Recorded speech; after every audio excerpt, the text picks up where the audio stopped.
When her and I fail to understand each other, what the enemy wants us to do is he wants us to break that commitment and that bond, and he wants it to be me versus her. And so here's what happens. We get so focused on winning the fight that we forget about being loving. We win the fight, but you start to lose the war because they're actually not your enemy. So every fight, here's what happens. When you start to lose that fight, what the enemy begins to do is cause you to take a step further from each other.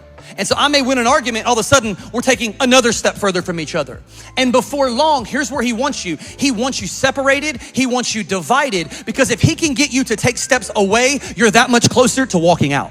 And so what God says is, no, I want you to be bound in marriage. It's not me versus you, it's us versus the enemy. And us being not just her and me, but being her, me, with God himself binding us together. Like when we step into a marriage, we stand before an altar. And what's that altar a picture of? That altar is a picture of all throughout the Bible where people came and willingly laid down something for God. What God wants is for you and I to lay down our lives and serve each other and step into a covenant relationship. And listen, there's gonna be moments where they try to walk out, but it's what God holds you together. There's gonna be moments where they get mad and they turn their back on you, and all of a sudden you gotta spin them things in and you gotta say, hey, I love you, I care about you. We're in this thing together. What God has put together, let nobody separate.